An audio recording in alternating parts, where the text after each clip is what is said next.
Hello everyone, welcome to my YouTube channel study TV. यह है हमारी वीडियो नंबर 49। हाँ जी, ये है हमारी वीडियो नंबर 49 जिसके अंदर हम हमारा चैप्टर को कंटिन्यू करेंगे जिसका नाम है फाइनेंशियल मैनेजमेंट। क्या नाम है चैप्टर का? नाम फाइनेंशियल मैनेजमेंट। यानी कि फाइनेंशियल का मतलब क्या होता है? पैसा। ये देखो क्या होता है पैसा। ये रहा मेरे पास पैसा, ठीक है। ये होता है हमारे पास पैसा। इस पैसे का क्या करना है? मैनेजमेंट करना है। क्या करना है? इस पैसे का मैनेजमेंट करना है, यानी कि सही तरीके से यूज करना है, सही जगह पर इन्वेस्ट करना है, ताकि इस पैसे से मैं पैसा कमा सकूं। That is called as financial management. यानी कि पैसे को सही जगह से भी क्या करना है? यूज करना है, सही जगह पर इन्वेस्ट करना है, ताकि मैं पैसे से पैसा कमा सकूं। That is called as financial management. हर एक बिजनेसमैन चाहता है कि जो भी वो पैसा लगा रहा है, जिस भी प्रोजेक्ट में वो लगा रहा है, उस प्रोजेक्ट से उसको पैसा मिले, उस प्रोजेक्ट से उसको इनकम आए, उस प्रोजेक्ट से वो कुछ प्रॉफिट कमाए। That is called as financial management. पैसे को अच्छी तरीके से यूज करना, सही जगह पर लगाना, सही सोर्स से पैसे को लेना, that is called as financial management. हमने समझ लिया फाइनेंशियल मैनेजमेंट क्या होता है। कल की वीडियो में हमने अच्छे से समझ लिया था। आज की वीडियो में हम बात करेंगे कि जो हमें फाइनेंशियल मैनेजमेंट करना है वो कैसे करेंगे। वो हम करेंगे फाइनेंशियल डिसीजंस। किससे करेंगे? Financial decisions. अब फाइनेंशियल डिसीजन का मतलब क्या है? पैसे से रिलेटेड डिसीजन। पैसे से रिलेटेड 3 डिसीजन हम यूज करेंगे जिससे हम फाइनेंस को, हमारा पास जो पैसा है उसको हम प्रॉपर मैनेजमेंट कर सकते हैं। फाइनेंशियल डिसीजन के अंदर 3 डिसीजंस होते हैं। पहला है इन्वेस्टमेंट डिसीजन। इन्वेस्टमेंट का मतलब है किसी जगह पर पैसे को लगाना, किसी चीज को परचेज करना, ताकि वो मुझे क्या कर रही है? इनकम दे रही है, ताकि मैं उससे पैसा कमा रहा हूं। That is called as financial decision के अंदर पहली चीज इन्वेस्टमेंट डिसीजन। सेकंड चीज है फाइनेंसिंग डिसीजन। फाइनेंसिंग डिसीजन का मतलब है कि कौन से सोर्स से मैं पैसे को बोरो करूं, कौन से सोर्स से मैं पैसे को लाऊं। That is called as financing decision. जैसे कि लोन लूं मैं बैंक से, या फिर इक्विटी शेयर इशू करूं ताकि पब्लिक से मुझे पैसा आए, उसको कहते हैं हम फाइनेंसिंग डिसीजन। तीसरा होता है डिविडेंड डिसीजन। डिविडेंड डिसीजन का मतलब बोल रखा है कि जो लोगों को मैंने इक्विटी शेयर इशू कर, उन लोगों ने मुझे पैसा दिया, अब मैं क्या कर रहा हूं? उन लोगों को वापस क्या दे रहा हूं? पैसा दे रहा हूं। किसके बदले में? एक डिविडेंड दे रहा हूं, एक तरीके का इंटरेस्ट दे रहा हूं, एक तरीके का उनको प्रॉफिट दे रहा हूं, मेरा हिस्सा दे रहा हूं प्रॉफिट का। That is called as dividend decision. कितना डिविडेंड दूं ताकि वो भी खुश हो और मेरी कंपनी भी अच्छे से चलती है। That is called as dividend decision. तो हमारा फाइनेंशियल मैनेजमेंट को करने के लिए, अच्छी तरीके से फाइनेंस को यूज करने के लिए, अच्छी तरीके से उसको यूटिलाइज करने के लिए मैं 3 तरह के काम करता हूं, 3 तरह के डिसीजंस लेता हूं, उसको हम कहते हैं फाइनेंशियल डिसीजन। उसके अंदर मैं 3 डिसीजन लेता हूं। फर्स्ट है इन्वेस्टमेंट डिसीजन, सेकंड है financing decision and the third is dividend decisions. अब हम बात कर रहे हैं हमारे पहले फाइनेंशियल डिसीजन की, जिसका नाम है investment decision. Investment decision, invest का मतलब होता है पैसे को लगाना, डिसीजन का मतलब होता है फैसला लेना। ऐसी कौन सी जगह पर मैं पैसा लगाऊं, ऐसी कौन सी जगह पर पैसा लगाने का मैं जो फैसला ले रहा हूं, that is called as investment decision. Investment decision का मतलब है मेरे पास कुछ पैसे पड़े हैं, मेरे पास कुछ पैसे पड़े हैं, मैं चाह रहा हूं कि यार ये पैसे को मैं रखता नहीं हूं, एक काम करता हूं इसको मैं किसी प्रोजेक्ट पे लगा देता हूं, एक काम करता हूं इससे मैं कोई बिल्डिंग परचेस कर लेता हूं, एक काम करता हूं मैं इसको कोई फिक्स असेट्स में क्या कर देता हूं? इन्वेस्ट कर देता हूं, ताकि उस सोर्स से मेरे पास पैसा आने लग जाए। That is called as investment decision. हर एक बड़े बड़े बिजनेस में, चाहे से वो रिलायंस कंपनी का मुकेश अंबानी हो, चाहे से वो टाटा बिरला हो, उनके पास बहुत सारे पैसे होते हैं। तो वो क्या करते हैं? अपने पैसे को इन्वेस्ट करते हैं, ताकि जो उनके पास पैसे हैं उससे वो और सारा, बहुत सारा क्या बनाए? पैसा बनाए। उसको क्या कहते हैं? Investment decision. कुल मिला के जो आपके पास पैसे हैं, जैसे कि मेरे पास जो पैसे हैं उसको मैं ऐसी जगह पर लगाऊंगा, ऐसी जगह पर लगाऊंगा जहां से मैं इसके साथ साथ और भी बहुत सारा पैसा कमाऊंगा। That is called as investment. कुल मिला के मैं पैसे लगा रहा हूं एक किस पे? एक ऐसे असेट्स पे जो कि मुझे पैसा कमा के दे रहा है, उसको कहते हैं इन्वेस्टमेंट डिसीजन। क्या होता है इन्वेस्टमेंट डिसीजन का मतलब? It refers to the selection of assets, यानी कि इसका मतलब होता है कि आप मार्केट में देख रहे हैं, अच्छा ये भी अपॉर्चुनिटी है, ये भी अपॉर्चुनिटी है, ये भी अपॉर्चुनिटी, इन तीनों जगह पे मैं पैसा लगा सकता हूं। अच्छा, तो आप क्या कर रहे हैं? सिलेक्ट कर रहे हैं, सिलेक्ट कर रहे हैं तीनों में से, अच्छा यार ये बेस्ट है, इस पे मैं पैसा लगा। सिलेक्ट कर रहे हैं आप बेस्ट असेट्स। असेट्स का मतलब क्या होता है? एक ऐसी चीज जिस पे आप इन्वेस्ट करते हो, जिसको आप परचेज करते हो, जिस पे आप पैसा लगा रहे हो और बदले में वो क्या दे रही है? आपको रिटर्न्स दे रही है। आपको बदले में क्या दे रही है? प्रॉफिट कमा के दे रही है, बदले में आपको पैसा दे रही है, उसको हम कहते हैं असेट्स। तो आप क्या कर रहे हो? इन्वेस्टमेंट डिसीजन में आपको क्या मतलब है? It refers to the selection of assets. आप एक ऐसे असेट्स पर, एक ऐसे प्रोजेक्ट पर क्या कर रहे हो? पैसा लगा रहे हो, जिसको क्या कहते हैं? हमारा इन्वेस्टमेंट डिसीजन कहते हैं। यानी कि इन्वेस्टमेंट डिसीजन का मतलब है it refers to the selection of assets in which funds will be invested, जिसमें आप क्या कर रहे हो? आपके फंड्स को इन्वेस्ट कर रहे हो, आपके बिजनेस के फंड्स को इन्वेस्ट कर रहे हो, उसको हम इन्वेस्टमेंट डिसीजन कहते हैं।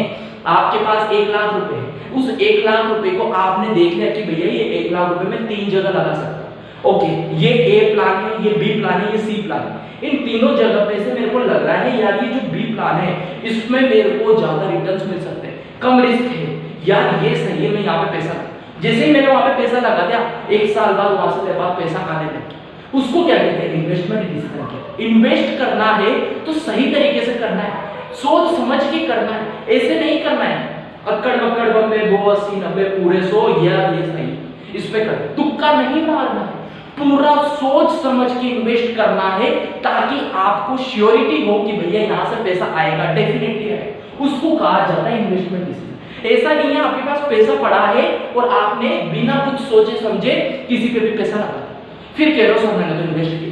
अरे भाई वो इन्वेस्ट नहीं है, वो बेवकूफी है। इन्वेस्टमेंट डिसीजन का मतलब है एक पूरी तरीके से एनालाइज करके, पूरी तरीके से मैथमेटिक को यूज करके, आइडेंटिफाई करके कि भैया हाँ अगर मैं इस चीज को परचेस करता हूं, अगर इस चीज को मैं क्या करता हूं, इसमें पैसे लगाता हूं, तो डेफिनेटली यहां से मेरे पास पैसा आएगा। That is called as investment decision. हमको समझ में आ गया इन्वेस्टमेंट डिसीजन क्या होता है।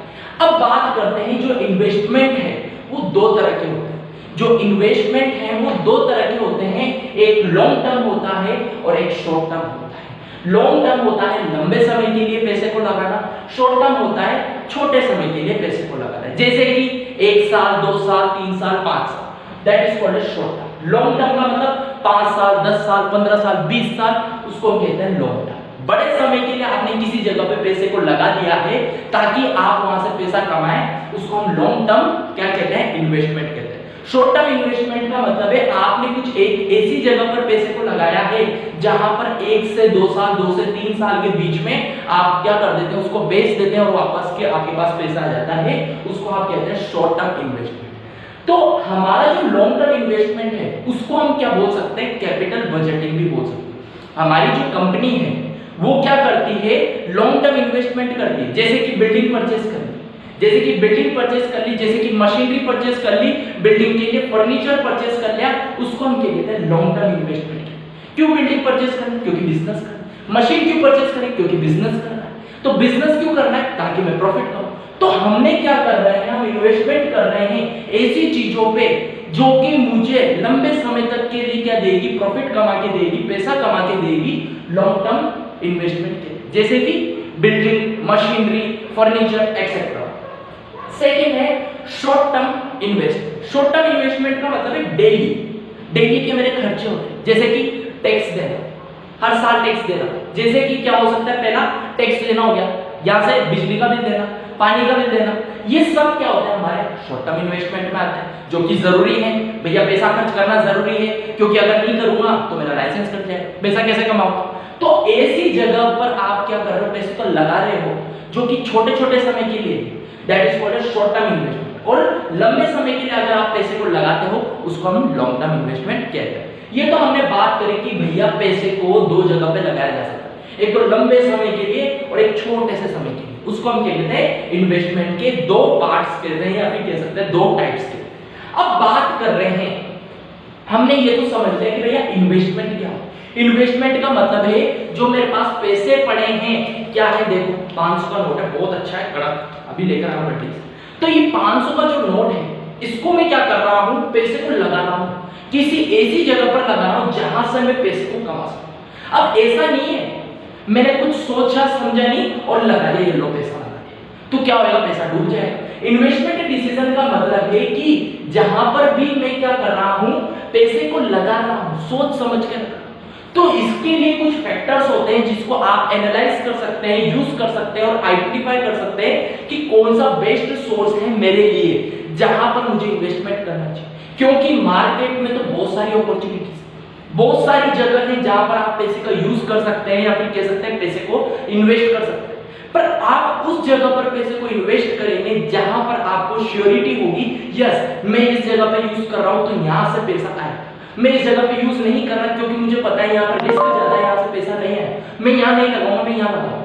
तो ऐसा एनालाइज करने के लिए, ऐसी चीज को फाइंड करने के लिए कहलाते हैं फैक्टर्स इफेक्टिव, जिसको आप देखते हैं, यूज करते हैं, चेक करते हैं कि भैया कौन सा इन्वेस्टमेंट मेरे लिए सही है और ये जो इन्वेस्टमेंट ये मेरे लिए सही है।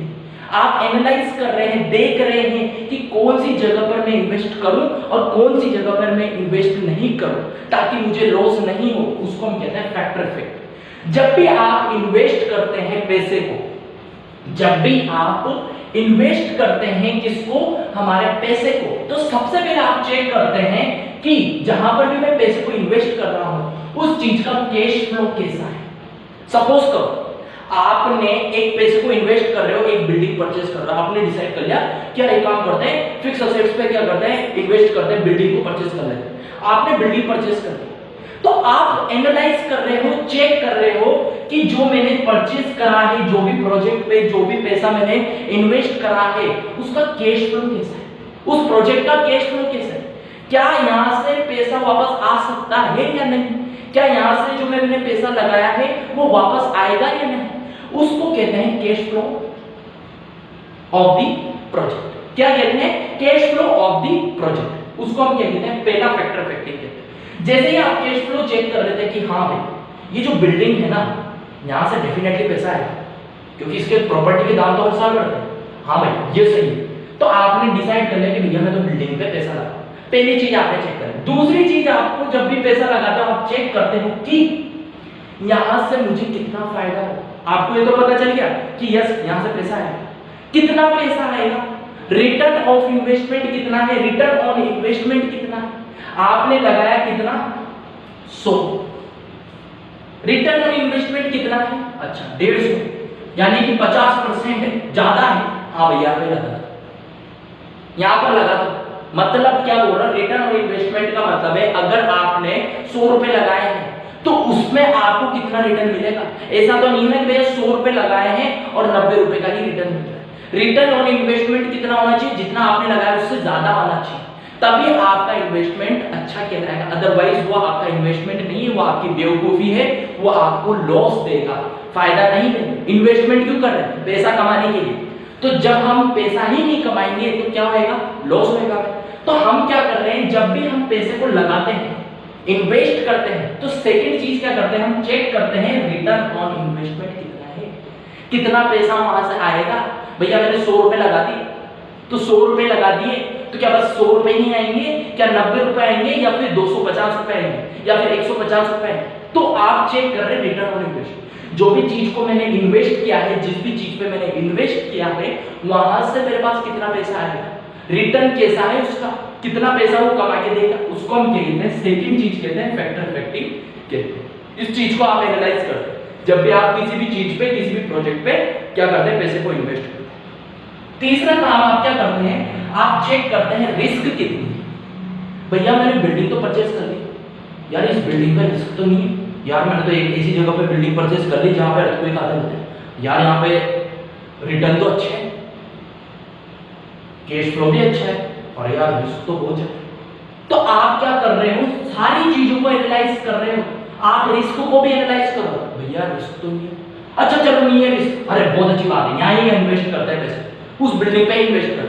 तो आप क्या कर रहे हो, एक एक करके जिस पे भी प्रोजेक्ट पे भी आपको पैसे को इन्वेस्ट करना है, आप चेक कर रहे हो कि उसका कैश फ्लो कैसा है, क्या वहां से पैसा आएगा नहीं आएगा। रिटर्न ऑन इन्वेस्टमेंट, पैसा आएगा तो कितना आएगा। तीसरा, रिस्क इन्वॉल्व, कितनी रिस्क है उसमें, अगर मैं इसमें इन्वेस्ट कर देता हूं तो ये कितनी रिस्क है, उसको हम क्या कहते हैं, फैक्टर इफेक्ट। इन तीनों चीजों को एनालाइज करने के बाद आप एक सही तरीके का इन्वेस्टमेंट डिसीजंस ले सकते हैं और प्रॉफिट कमा सकते हैं। सिंपल, जाओ इन्वेस्टमेंट करो। ठीक है, एक और एग्जांपल समझते, ठीक है। ये हमारा एक छोटा सा लल्लू गुल्लू क्या है, एक बिजनेसमैन, छोटा सा पर्सन है, बिजनेसमैन है, छोटा तो नहीं कह सकते, 50 लाख है अगले के पास, ठीक है।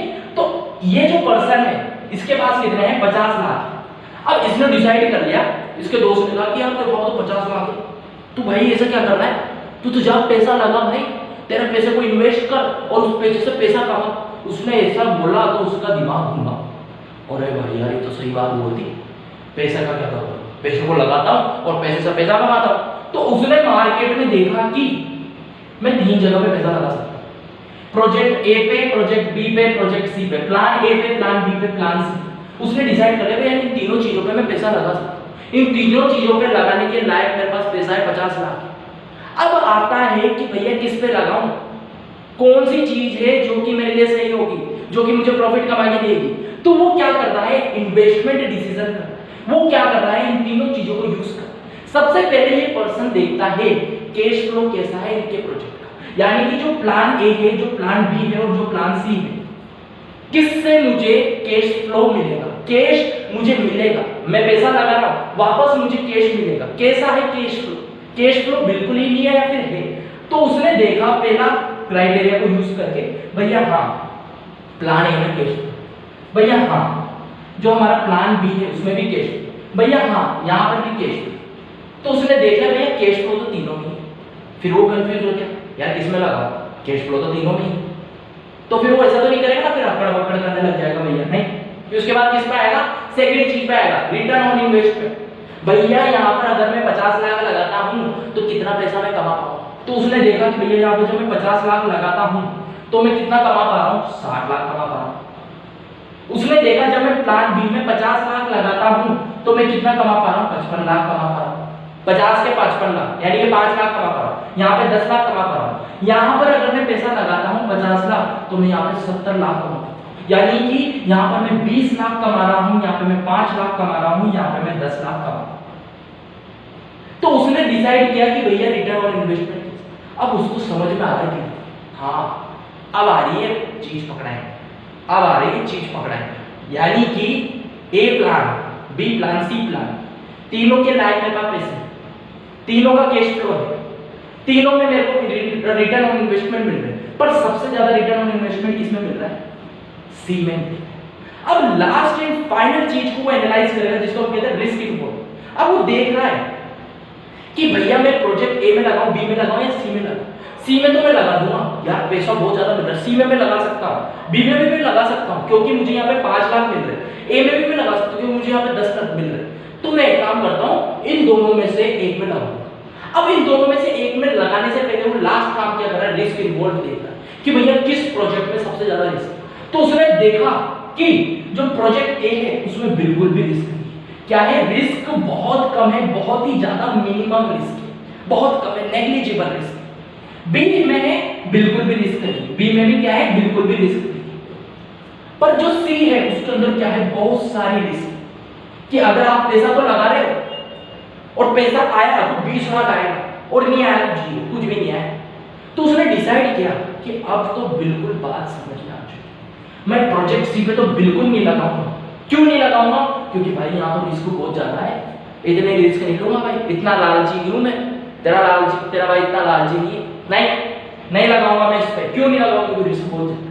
तो उसने डिसाइड किया कि मैं प्लान बी और प्लान ए में से किसी एक पे लगाऊंगा। उसने देखा कि अच्छा रिस्क दोनों में कम है, इन्वेस्टमेंट किस में ज्यादा है, यानी कि हमारा जो रिटर्न ऑन इन्वेस्टमेंट है किस में ज्यादा है, अच्छा ए में। तो उसने डिसाइड कर लिया कि मैं ए में लगाऊंगा। इसको कहते हैं इन्वेस्टमेंट डिसीजन। इस तरीके से करा जाता है इन्वेस्टमेंट डिसीजन, जिसको हम कहते हैं फाइनेंशियल डिसीजन का पहला पॉइंट जिसको हमने आज समझा है उसको कहते हैं investment. Thank you so much, और इसी तरीके से वीडियोस को देखते रहिए, समझते रहिए और हमारे साथ जुड़े रहिए। Thank you so much. और वीडियो को लाइक एंड सब्सक्राइब करना ना हो। Thank you so much.